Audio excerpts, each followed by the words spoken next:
Hi, I'm Jocelyn McClurg, books editor at USA Today, and I'm in New York with authors Lisa Scottoline and Francesca Serritella for our monthly bookmark this series, live on Facebook. Their humorous new book of essays, I See Life Through Rosé-Colored Glasses, is on sale today. This is the mother-daughter team's 8th collection of true stories and confessions about life and their relationship. As Lisa says, we take real life and make it funny. Lisa is also the author of many USA Today best-selling thrillers, including April's After Anna, and her next Rosada and D'Annunzio novel, Feared, will be out in August. We're on Facebook, and we invite you to send in your questions. Welcome, Lisa and Francesca. It's great to have you here today. Well, thank you so much for having us, Jocelyn. And may we say, yes, we see life through rosé-colored glasses. All right. You know, I was thinking that we really should have some rosé as opposed to water in our cups, but I apologize for They call it summer water for a good reason. You know what I mean? It's just... All right. Tell us about where you found these.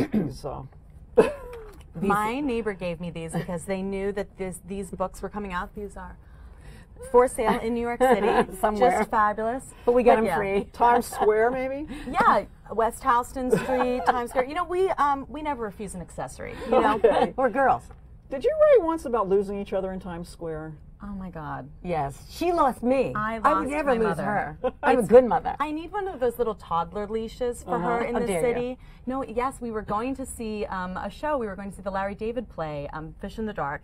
And she was so paranoid about being late that she insisted, well, first, she insisted we take a cab at rush hour because that's faster than the subway. And why should she listen to her daughter who lives in New York City to do that? Had to take the cab. Then, of course, we're in a parking lot on 6th Avenue. And so she just bolted out of the cab and ran ahead of me, but didn't know where she was going. I hate being late. And it also said late. First of all, it started at 7:30, not 8. And it said, latecomers will not be seated. And I have a little bit of a mini crush on Larry David. So I was like, we will not be late for Larry David, who I know really could care if I show up. But yet, you ensured that we were nearly late because you bolted so far ahead of me, like crossing against traffic. Like, you will get killed in this city doing that. She would just like put her hands out. Like, if you put your hands out, that's what and also use your voice. I always think like, just say stop. Do you hear this? She thinks she's in charge of everything, including Manhattan. Taxi cab drivers. I was half ready to see her like somersaulting across the hood like Bruce Willis or something. All mothers are superheroes, truly. But yeah, so somehow I lost sight of her, and I felt like a mother who'd lost her kid in the grocery store. She lost sight of me because store. she didn't keep up. I'm like, could you hustle? Have you ever tried to get a kid out the door, and when the kid's 30, you're like, it's embarrassing to run. Move, I don't know why, like as an adult, it's embarrassing to run in public, but it is, and it was also just not necessary. It was, and we made it at the exact moment, only... No, because then once I you lost got there sight of her, first. can I tell the story? Sorry. Once I lost sight of her, I start calling her immediately because I actually am a little worried because I know that she has no idea. How long has she lost?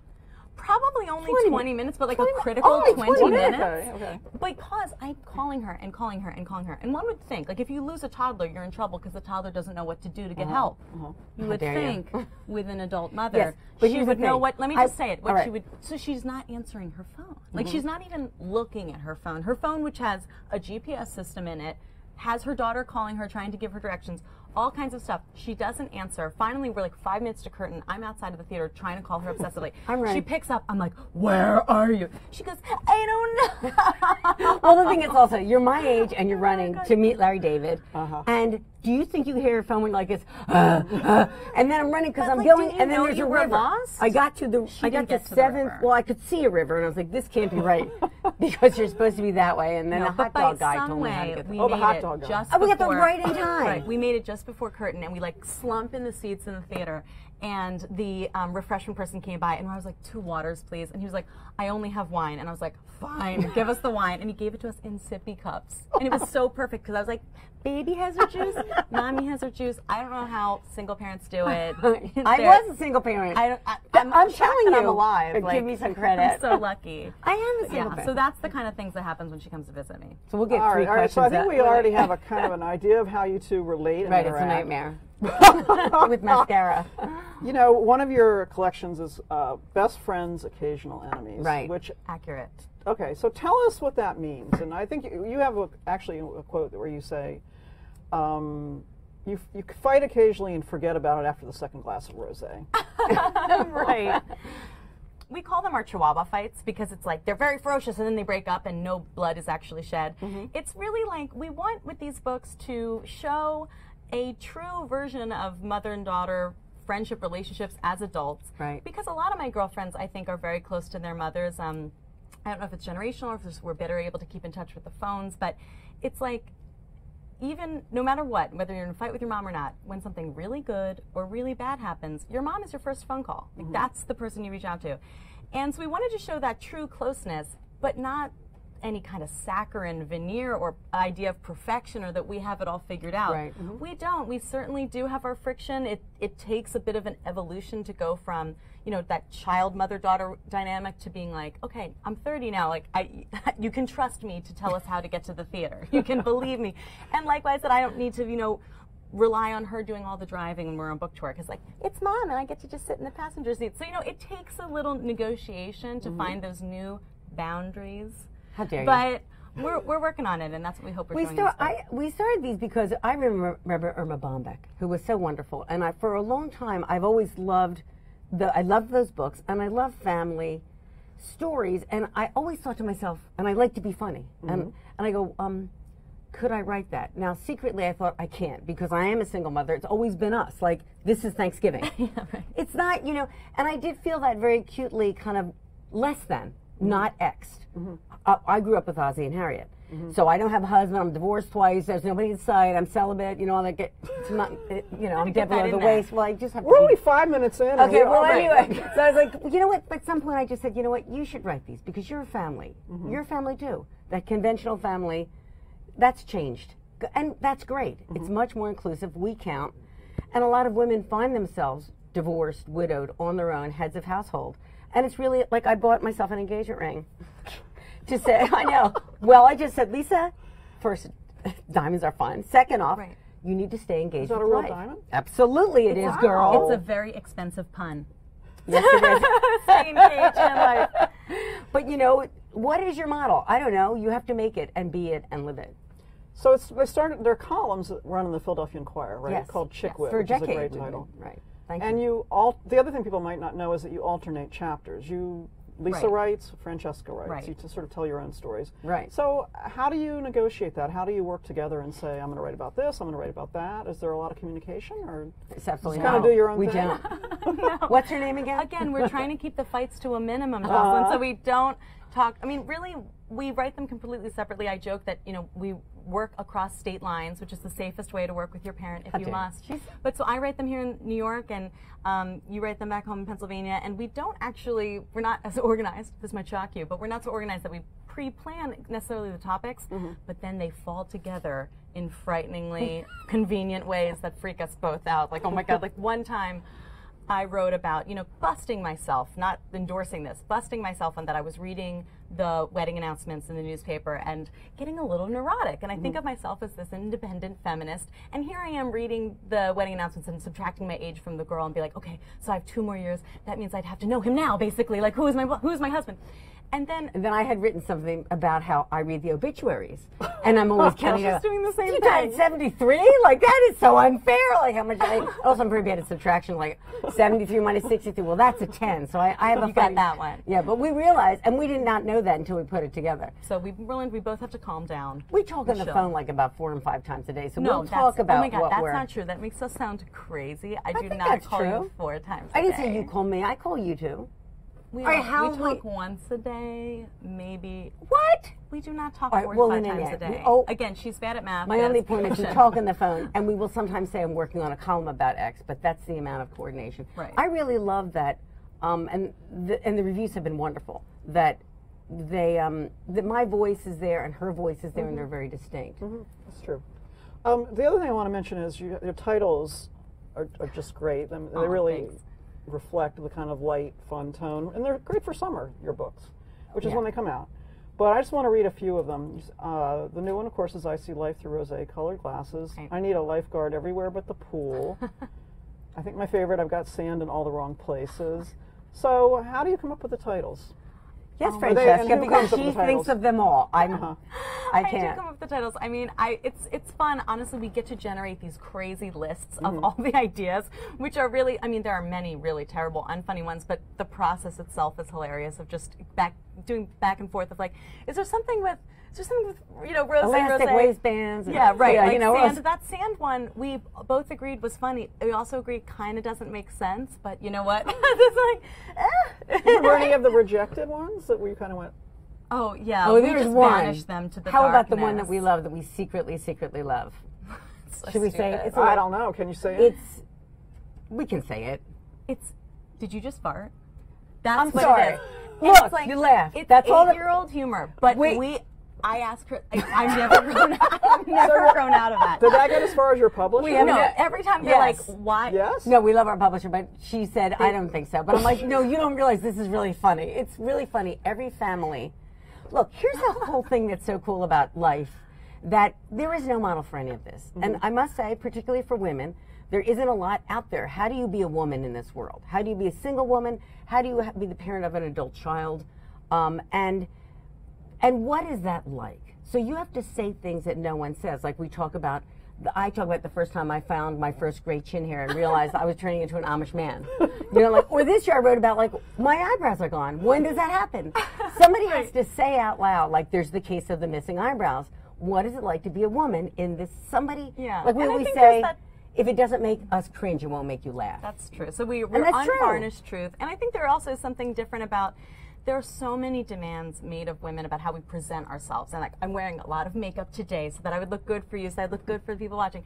But there's also, it's not that women are actually that contrived out all the time. Like, we do let our hair down. The way I joke with my friends, the way I talk to my mom, the type of things we worry about. Like, it's sort of this whole interior life or real life that doesn't get as much airtime in a public sphere, in books, in movies, in television, but is absolutely living and breathing and cracking me up in real life. And so we try to just let everybody in on that. Yeah. Right.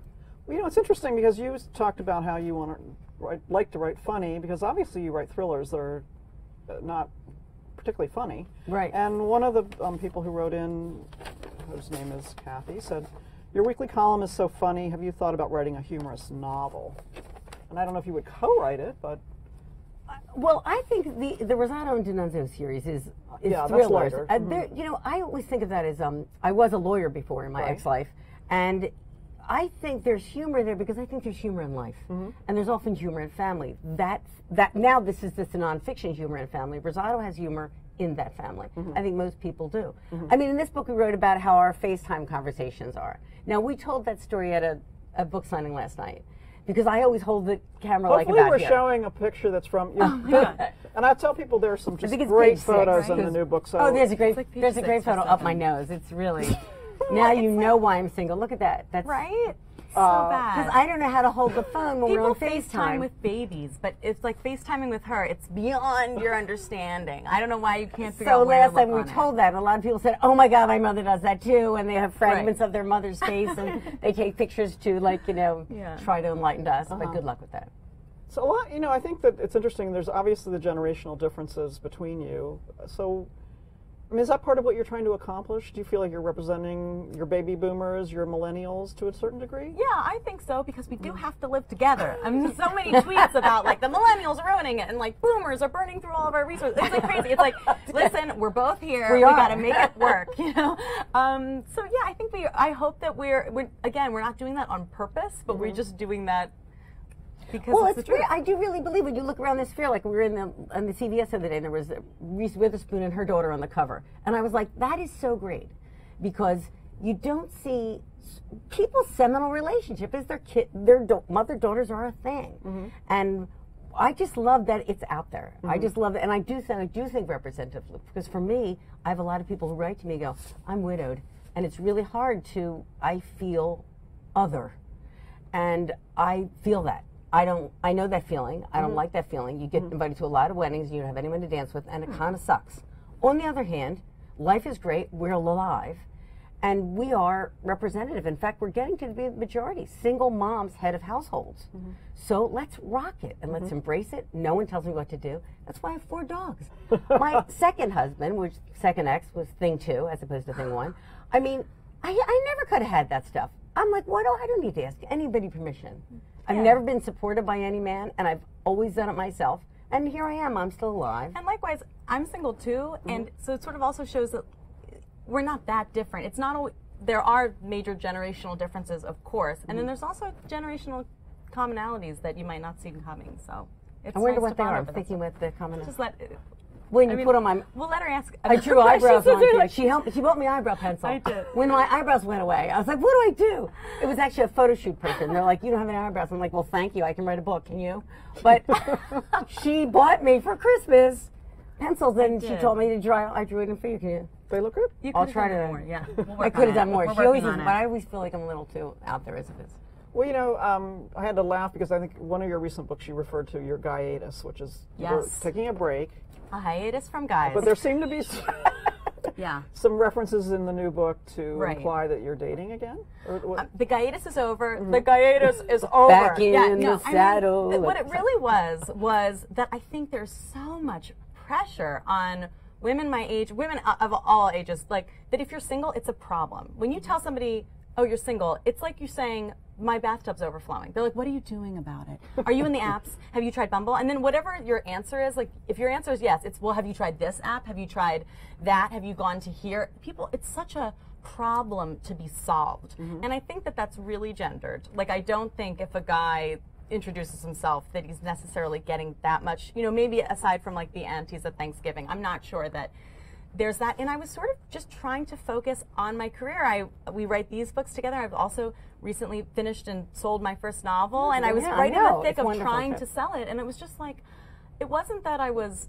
closing off the possibility of romance, but I was closing off the pressure, just taking a break from the pressure of like, this is something else on my agenda, that I have to be thin and fit, and my hair has to be shiny, and my skin has to be clear, and I have to be finding a boyfriend and doing my career. It's so much pressure on millennial women, and it's like, listen, I'm not sure we've improved on the you can't hurry love, no, you just have to wait. So we're working on it. It we'll is the figure Supremes. it out. I mean, you can't improve That's on the my Supremes. point. That's my point. So. What do you see as a difference between the generations on that issue of feeling pressure about having to date and? Well, I kind of love what she was saying because I think it's so true. I think I'm a feminist, so we, you know, I never burned a bra, but I really don't like bras. And I wore my good one for this, however. So let's try to keep everything down. So good to know. Okay. I know. So I love though that we fought for choice and power and all that stuff. And what she's talking about is a little bit of the tyranny of that. That now that you have the ability to ask a guy out, why aren't you in Bumble? You know, we still power is really a hard thing to wield. But I love that they have the chance to do it. And I love that she can make her choices. And part of life is just figuring out what really matters to you and doing what matters to you and discarding what doesn't. So See, sometimes I we paved disagree. the way for you to be worried. I'm definitely not endorsing a tyranny of choices and options for women. That's not my No, but takeaway you from know, that at but all. it's My downside. takeaway Let's is say downside. that the idea that it's all in women's control if only we were just trying harder. The idea that like we could all be perfect and perfectly dateable and hireable and everything if we just tried even harder. And I think there's that a lot pressure gets women oppressive. Where does that come from, in your opinion? I think it comes from, that's a tough question. I mean, Is it self-imposed to a degree? definitely, but I think we are picking up on real messages tell I'm part of your from our mother's culture generation? and from society. I'm interested in the I mean, answer. I think I in agree some with you. ways, I think it's the not quite far enough successes of feminism that we do now act as if we have it all, but really we're still very, as a culture and as a society at large, are still very interested in judging women and holding them to really impossible standards Right. of being like Barbie with an incredible job, instead of actually just letting women go at their own pace, figure it out, make all the same kinds of individualistic choices that we let men be. You know, men can be heroes and anti-heroes. Women still have to be likable. And it's still It's like just a a good girl tighter thing. box. And I think it's hard to shake that off because we want to prove that we can do it. It gets packaged like, well, can you do it all? But really, what all entails is not fair. Wow.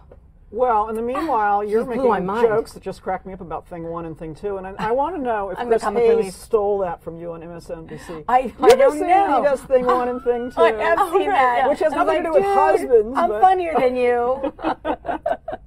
Well, it's a great way we because both I took it think from Dr. Seuss. I always, in the beginning, I was a little nervous about saying, you know, you don't go, hey, I'm divorced twice, woo! Like, and people are like, divorce is a failure. I honestly never felt that way. I felt like my first marriage thing, I had a wonderful daughter. He was the and good I'm thing. really happy. I'm just going to tell you, I wake up every day delighted that I'm divorced. Because I'm free. Oh, wow. It sounds crazy, but That it's the sounds like truth. delighted I'm Delighted divorced. to That be sounds like a right. banner. But I guarantee there's going to be people watching going, I hate my life. He sucks. I know I was in trouble when one day I was lying in bed between thing two, and I was like, you know what? I really wish I could have a corgi instead of him. And I was in the you're having those bad thoughts, because I really think women for a long time think, I'll tell you a really dark thing. I used to look at the newspaper and see there would be like someone like killed in some horrible accident. I was like, why couldn't it be him? Oh my God! I know, Don't but it's say true. that. That's It's my second. That was It's like, thing listen, two. there are dark times in No, every but let me just relationship. tell you something. People, women, before they act, we are slow to act. And one of the things I've really tried to teach myself, like if I'm anxious, I go anxiety into action. Change. Embrace it. Be fine with it. What the hell? I blew dry my hair my whole life. This is a very trivial example. So I'm trying to recover from my dark period. Going? Yeah, okay. And she always wore her hair curly. And and she said, you know, what are you doing? And I'm like, you know what? I'm going to try to just let it be. You're right. Of course, I still color it. I'm not insane. Listen, that's fun. But but it's like this whole I'm afraid of change is not a good mantle to wear. A better mantle is change is constant. Go, live, grow, change. I'm going to write new things. I'm doing new things. That's what life is for. All right, we're going to talk about a man you like, because one of our readers has sent in a question. And Linda asks, has Bradley Cooper been in touch with you yet? Was hoping he would have contacted you as a surprise for your birthday. So, Lisa, and then you're going to tell us about Bradley, but you start with your obsession with Bradley. I just, look, like everybody, I'm not blind. And evidently not dead below the waist, because when I see Bradley Cooper on the screen, I think he's also great. And partly he's from Philly, and we're from Philly. But I just like his relatability. I just think he's great. I have a crush. She thinks he's hot. That's what you. No. Thank you. So then I made so then I live alone, and this sounds pathetic, but it's actually awesome. Which is, you've probably heard of Flat Stanley that the kids have. Well, I was like, why can't grown-up women have a thing too? What are the kids? So I don't made even know what it's Flat a Stanley children's is. book, and I made a flat Bradley. So I have a cardboard cutout, and he. Well, someone had sent him to me actually. This is a great idea. So I dressed him up for the Eagles game, and we watched the Super Bowl together. Me You and and Flat Bradley? I'm 4 How dogs. big is Flat Bradley? He's this big. Okay. But she can play with the perspective, so he can see him for life size. I make him dance. But I'm like looking I on cuddle Twitter, him. and I see my mom is tweeting all these. I was like, "Have you lost?" I called her, like, "Are you melting down?" She's over at there? a This Super is- Bowl party. This crush She's has like, gone too far. Your mom has lost her mind. With the Bradley I just like Cooper him. What can I thing. tell you? You got to look, and that also stands for something too. I'm sure I plumbed it. It's something like you're still a woman. You're still allowed to have crushes and feelings, and even though they're inchoate or completely insane, go with it. Right, but then, because God has a sense of humor, I recently ran into Bradley Cooper.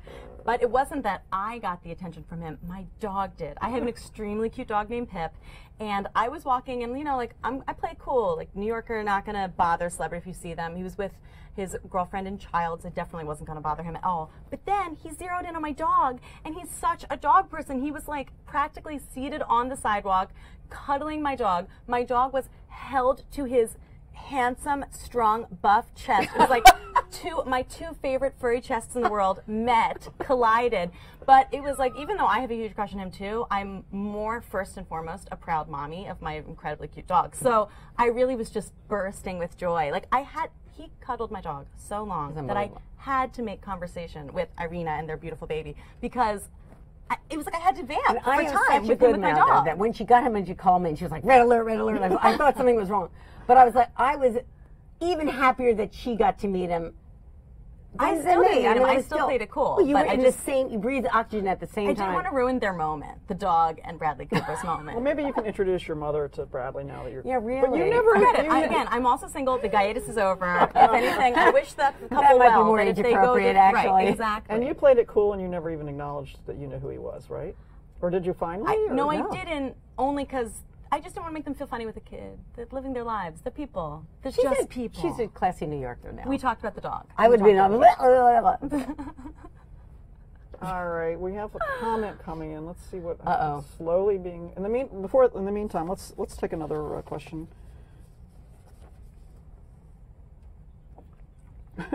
Linda again said, "Why hasn't a movie been made of any of your books? Henry Winkler and Ron Howard, please take note." Oh, I think she love might be Linda. referring to your novels, but I'm not sure. Maybe. Well, actually, maybe these have any of been them. optioned for TV. Which has? These books. Oh, wow. yeah. And After Anna has been optioned, I get a lot of options, so it's kind of like you get asked to the dance and hopefully, or bridesmaid and bride, there must be some analogy there. But listen, the truth is, we love books. You should see my house. You should see her apartment. We're overrun. By so books. I feel very, very lucky, really lucky and really blessed to be in books. And it's just the way you like it, and it's just perfect. And even though we like to have fun at this, we're both completely perfectionistic. Like no sentence leaves unless it's been 37 drafted times, and the plots have to be, everything has to be right. So I'm thrilled to be in books. I really am. Well, another person, now after Anna, we mentioned in the introduction, is your thriller that just came out in April. Yes. And Elizabeth Silver said after Anna is a favorite.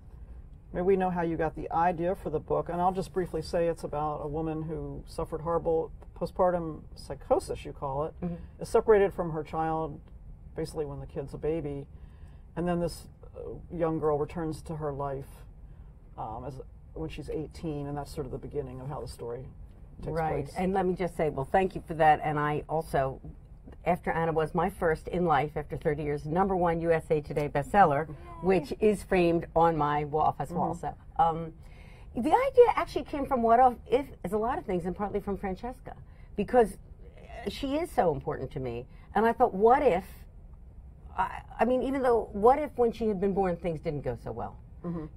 I was blissed out, even though my marriage was falling apart, my life was falling, everything was going to hell in a handbasket.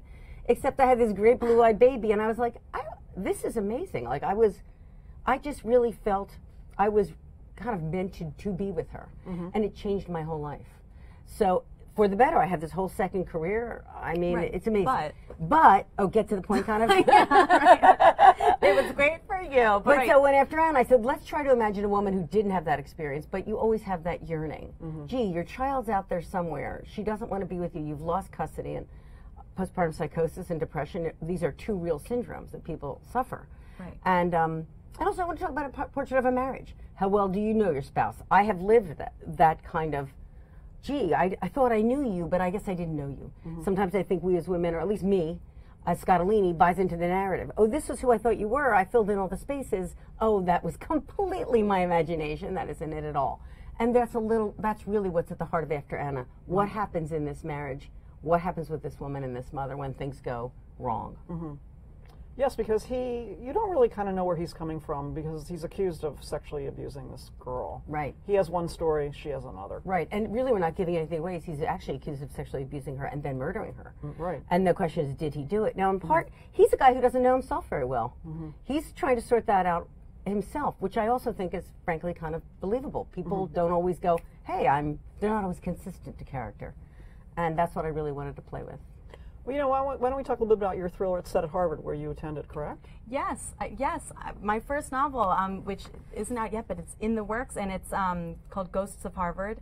And it's, my mother's type of writing and thrillers is in my DNA, so I definitely make sure the pages turn. But it's a more ruminative. I'm not sure if it's a thriller, but it's about a young woman who is really grappling with the aftermath of her older brother's suicide on Harvard's campus, and years later she decides to go there herself to try to sort of understand this unfathomable choice that her brother made and piece together his last year. But while she's there, fears she's losing her grip on reality herself. So are the voices she's hearing, is she losing her mind like her brother who had schizophrenia, or is she hearing ghosts? And if she listens to these voices, where are they taking her?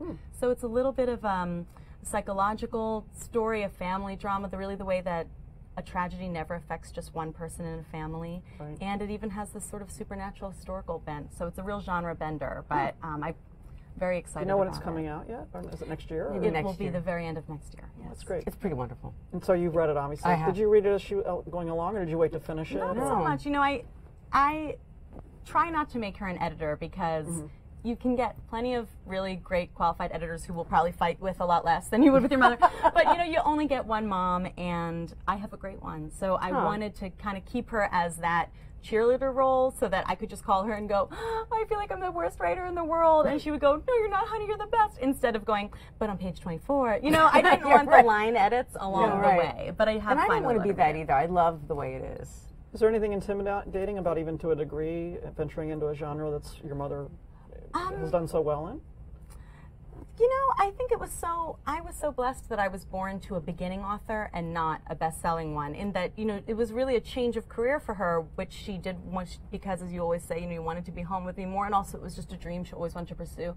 So I was a kid when she started trying to write fiction, and she wrote an entire first novel that never got published. And the funny thing is, I don't even remember that as being a big time of turmoil or disappointment in her house, because I saw her just dust herself off and write another one.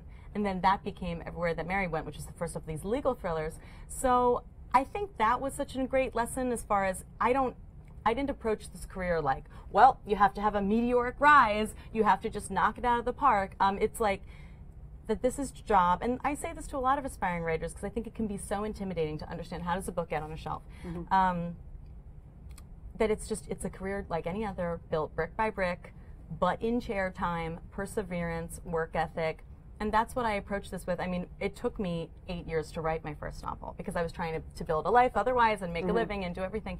And because I had to get over my own, you know, build that self-confidence. Right. So I don't think that because she's my mom or anything that therefore, like, I have to become a major bestseller. I don't think that I don't expect to. I expect to earn every reader that I have by keeping them interested. Well, you write 3 books a year right now. I do. So you obviously are very disciplined. Although I do love the idea that you have to have potato chips, carbohydrates, right? I can't help it. Do you have that? Or you Snacks are essential. Popcorn, chips, and I have a treadmill desk. So there's a picture. Okay. Because So I eating was potato chips having on a back treadmill? issues. I eat chips on a treadmill. And meanwhile, the dogs sit at the end of the treadmill with their mouth open like little alligators. Popcorn. Because the food will She's go. into popcorn. She I'm drops loving this a lot of Chick-a-Boom popcorn stuff. I try not to do too much with the snacking, but I'm obsessed with those LaCroix grapefruit seltzer drinks. My recycling sounds like a major alcoholic. It's just like clink, clink, clink, clink, all my cans of that. I think my body is 50% pamplemousse at this point. I think all writers have those. Writing benefits, I think, from routine of any kind. I try. I get up the same time. I think for calling me disciplined, I really have no personal life, is what it is. But the truth is, I love my job. I get to do anything I want and write anything I want, and that's. You know, she talked about years of struggle. We were broke for the first 15 years of her. Nobody was buying diamond rings. We didn't have any health insurance. But luckily those times are over, and it is reader by reader. I mean, it really is. All right, people are writing in on Facebook. Missy is saying, hi, do you ever come to Pittsburgh for your book tours? I would love to see you both. And actually, we had another person who wants you to come to Utah. I think you need to do a 50-state tour. I know. But I want to ask you about your book tours, because I love the idea that you mostly are going to beaches, right? Right. For this book, yes. We love it. This is a great beach So book. tell us about your tour this year. You're on it right now, and you're going some places? We Where go are you to going? Delaware. We go to Avalon, New Jersey tomorrow, and the Delaware beaches after that. We usually go to Long Island. We find a way to get up to Connecticut, and we just were there yesterday. And you drive yourselves? Most of the time, yes, we fight. We fight and drive. Because we film in video games. I'm bad on bridges. I'm a little scared on bridges. But now we're going to Jersey. She's bad in the dark. She's bad on high speeds. She's bad with a lot of Okay. lanes. Yeah. I stay in the slow lane, and there was a point on this tour when I discovered that I'm not having a great time driving at night. Okay. She said, are you decompensating? I'm like, maybe. She just starts like driving at 40 miles an hour on I-95. I don't like to drive fast. It's a great idea. She It's says a slow lane for a reason. At I live night, in it. She can't see driving at 60 miles an hour, but she can see fine driving at 40 miles an hour. And I'm like, that doesn't make any sense. It makes absolute sense. Because if you go into a dark bedroom, you don't run in. Exactly, right? You enter, it's instinctive. This is a poor analogy. That's because you like feel around in a bedroom. No, it isn't. You can't feel around with the bumper of your car. Okay. You go tonight in your bedroom, you see. But the funny thing is, she can't let me take over. I mean, we've written about it, and I wrote a whole funny thing once about how I finally realized like I should just try to be more helpful and less critical and offer to take over the driving. But the truth is, even that didn't really alleviate the stress because she then really worries and freaks out when I'm driving that I'm she's doing a New it wrong. Yorker. You hadn't driven since your driving test. Is that Be why? real. That's not true at all. Okay, well, you hadn't driven. What are you talking about? Like, All right, we'll again, discuss this in the I'm car later. 32 You years can't fight old. on Facebook. Yes, no, I haven't driven since I was 16. Yeah, of course I've driven. Well, you hadn't driven a lot. The point. Do you think that if I were a professional Had you driver, driven on 995 before? Yes. Oh. I thought I was right. All right. Well, let's read another comment that's coming in from Carrie. I don't have a question, but I just wanted to say that, Lisa, you're one of my favorites. I love all the books that you write together, and I love all the books that you write together. So, oh, how nice. So Thank you, Carrie. We love you back. Fans. I want to ask you about, let's talk about some of the essays and the topics that you tackle, if that's the right word. Oh, I like right. that. We grapple with them. yes, we plumb them. One of the fun ones is that So you went to a Lady Gaga concert and didn't even know Yes. you liked Gaga. No. And then you Not became... the level that I became. Is it a little monster? Do I have the right term? Pause up. Right. Little And now, monster. and then you went to Gaga. So I let's became hear a about stan. that. I became a stan. I had a religious experience at the Lady Gaga concert at Citi Field this past summer, the previous summer, I mean, where, yeah, I got tickets because, like, she's famous and it was cool, and she's, you know, I've always liked her. I'm a person in the world. But we went, and it was an outdoor concert, like I said, at this baseball field, and I had really splurged on tickets that were going to be close to the stage for me and my 6-month pregnant friend. And then the day of the show, it's pouring torrential rain the whole day. I'm like, oh my God, I spent all this money. I'm going to drag my poor friend. I texted my friend, like, you are free to bail. And she's like, girl, I bought a poncho for this. We are going. So we dressed like the Gorton's fishermen. We just got completely uncool. Like, sorry, Gaga, we were not dressed appropriately, but we were dressed appropriately for the weather. And the stage didn't work, nothing, but she is such a transcendent, amazing performer. I mean, we only have so much time today, but trust me, she was amazing. And she loved it and we so were much. like high off of it, and then, right. She said, you have to go. I And have I'm to like, share okay, something we'll with go. her. I wish that my job were just like deadheading Gaga at each tour stop. She's going to be in Vegas. I wish I could move. But I took her in Philly the next week so that she could experience it. And then, again, I thought this is going to be weird. I'm going to be like the only 60-something there. Okay, it's all moms and daughters. Next to us is a mom and daughter who reads us, which is like a harmonic convergence. And it was all just everybody. Well, I think apropos of what I was talking about before. What's your role model as a woman? Maybe it's Lady Gaga, and there ain't nothing wrong with that. No. Fully She self-actualized speaks to person. all demographics, all ages. With a very clear voice, who's up there at the But piano. we both had the moment of feeling like we're a little too old for the level of fandom, which I call, I'm stan. Like, that's the term. I'm stan now, which is like stalker and fan. Because I'm on all these, like, Lady Gaga fan Instagram accounts, and you talk to other fans, and there's this fan language. It's like very sincere. It's very like, oh my God, we stand a skinny legend. Like, we stand talent. We love her. She's so beautiful. Oh my God, what an angel. And I'm getting into it.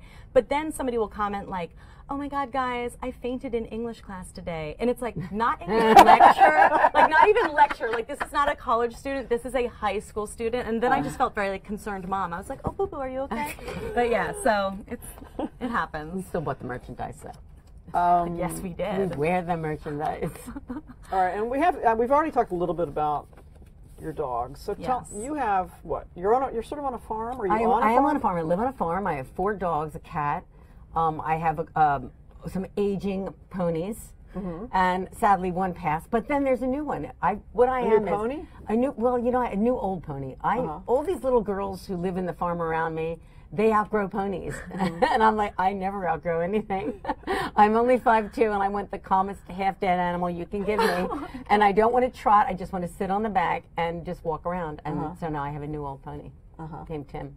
But she always says, like, I have 4 dogs, but I live on a farm. That's as if they're spread out acre per acre. All the dogs are on the one couch with us at all times. So it's not as if anyone who you might follows as well us, be in a one-bedroom if they apartment. follow us on Facebook, they see, because I'm like, that's all the pictures are, just dogs on the couches. And they're, how do I say it?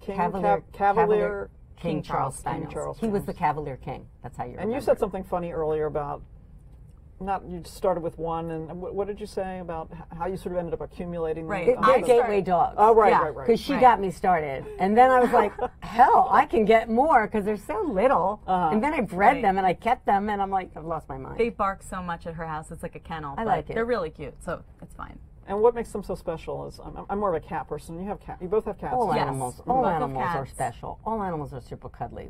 I'm That like relationship vegetarian. We're in with love our with pets them. like is so central. I just recently had the experience of where I was doing a lot of traveling for weddings and stuff, and so I just had given my dog and my cat to camp, summer camp at my mom's house, and being in my apartment without them, it was like the entire architecture of my life collapsed. I thought I'm this cool, fun, independent woman and that my dog just fits very well into my lifestyle.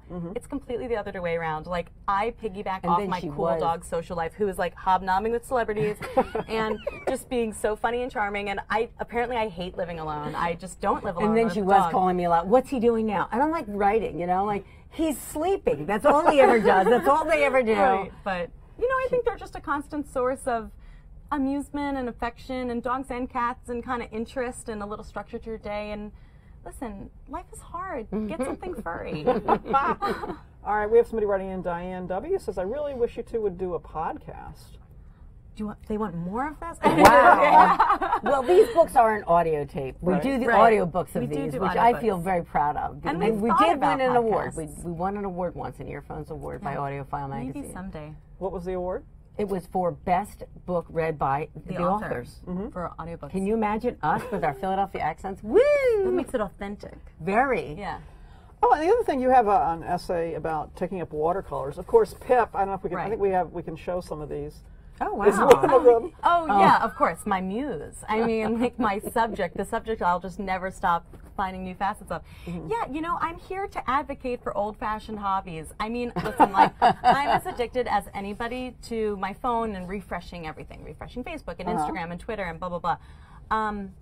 But I think that this was almost as an antidote. Like, I just sort of randomly discovered trying watercolors on a rainy day on a vacation of ours. We were in Arizona and it rained one day, and the hotel had a watercolor lesson, and I loved it.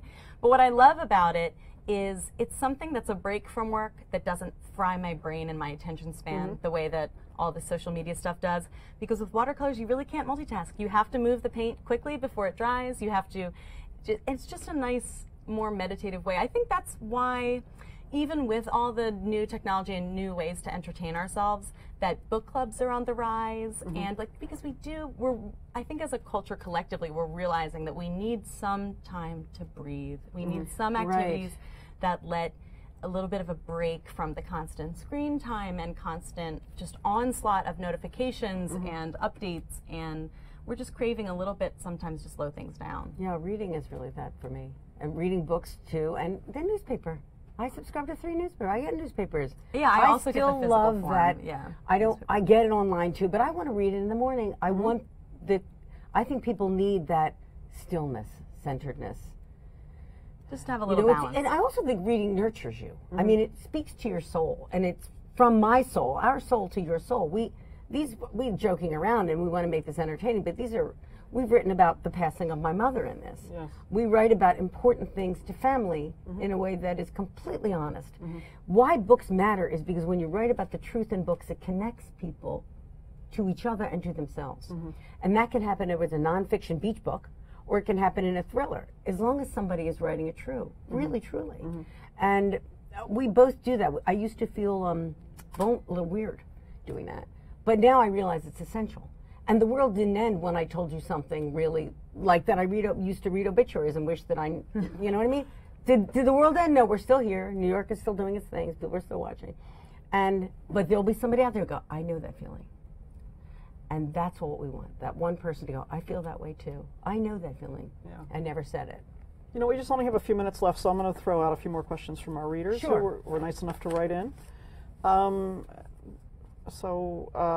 This is for you, Lisa, from Linda. Do you picture yourself being placed in the character of either Rosato or D'Annunzio when you write those books? That's a lovely question. I think you have to, as I said, you have to write something emotionally true. And all of those characters have facets of me. Mary has my insecurity, and I was insecure as a trial lawyer. In fact, I started writing because I was reading all these books that were wonderful, but there was always a male in the lead trial lawyer. And they were never unsure. No one standing in front of a jury is 100% confident. It's scary, and a lot rides on it. So I said, I want to see that. In Benny, she's strong. There are moments when I feel really like, okay, you can do this. They're evanescent. They go away instantly. No. But if I can stay in that headspace, and I've had people write me and go, God, I had to take a divinity exam, and I channeled Benny Rosato. I'm like, good for you, I guess. I mean, that's wonderful. I think you have to, for any character to be real, you have to pull some element of truth in yourself. And that's what, that ring of truth really does have a ring and a voice. That's why I think plot and voice and story are really all the same thing. Did you end up putting some of yourself into your novel? Yes, definitely. But also, I mean, I think I'm fortunate that in my immediate family, I'm not a suicide survivor, which is the term for family members of suicide victims, which I think is really interesting. It's kind of the only time a word works that way, where like a suicide survivor doesn't mean someone who's necessarily attempted suicide, but it means someone who's close to one, because I think that tragedy reverberates out just that much.